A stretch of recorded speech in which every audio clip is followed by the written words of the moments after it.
Hello viewers and learners, এর আগের ভিডিওতে A = L+E ব্যাপারে সম্পর্কে জানতে পারছো, কিন্তু এখন কথা হইলো A = L+E জানলাম, এটা ব্যবহার করে কিভাবে দেখো। ধরো একটু ছোট করে লিখি, হ্যাঁ, A = L+E। আচ্ছা দেখো, এটা দুইটা টেকনিক আছে, তবে কোন সময় কোন টেকনিকটা অবলম্বন করতে হয় এটা বলবো। দেখো, এটা হইল সম্পদ আর ব্যয়।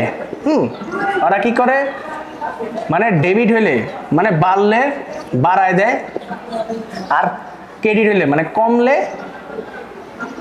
ক্রেডিট, হ্যাঁ, ক্রেডিট হলে কমলে কমায় দেয়। এই দুটো হইলো সেম, ঠিক আছে, এই দুটো হইলো সেম। আর বাকি ক্ষেত্রে যেমন দায়, আয়, মালিকানা সত্ত্ব, মালিকানা সত্ত্ব, এই তিনটা ওরা কি করে, এই তিনটা হইলো মানে বাড়লে ডেবিট হইলে আমার কমাই দিতে হইব, আর ক্রেডিট হইলে আমার বৃদ্ধি করতে হইব। জাস্ট এইটা ফলো করে।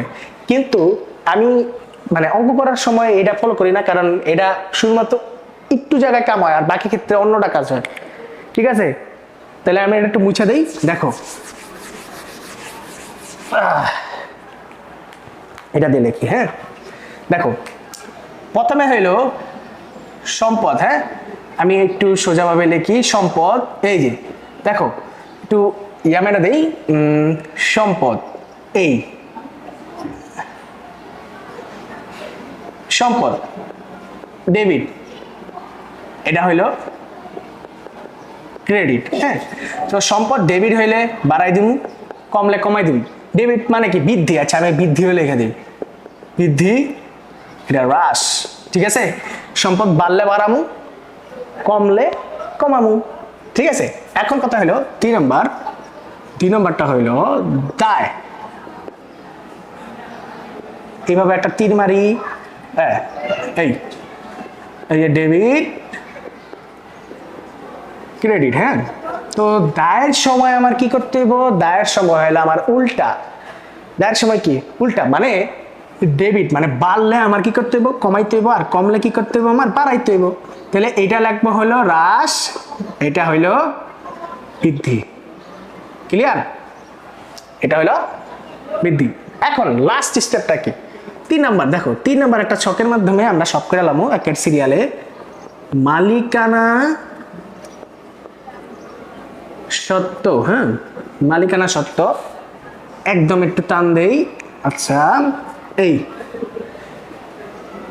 মূলধন সবার প্রথমে, ওই যে বলছিলাম মূলধন, তারপরটা আয়, তারপরটা কি ব্যয়, তারপরটা কি উত্তোলন, ঠিক আছে। এর দু রেখা দেয়, হ্যাঁ, ফুল দিয়ে দিই। দেখো এই চারটাই আছে মালিকানা সত্ত্বের ভিতরে। এখন এত কিছু না যাই না, খালি এই দুটা একটু দেখবা যে বাড়লে বাড়ামু, কমলে কমামু।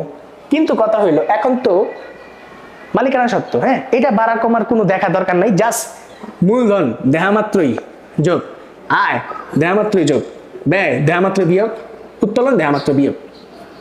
ক্লিয়ার? ক্লিয়ার? আচ্ছা, মানে আমি বৃদ্ধিগুলো আর লেখলাম না। মূলধন যোগ মানে কি বৃদ্ধি হইতাছে, আয় কি বৃদ্ধি হইতাছে, ব্যয় কি হ্রাস হইতাছে, উত্তোলন কি হ্রাস হইতাছে, ঠিক আছে।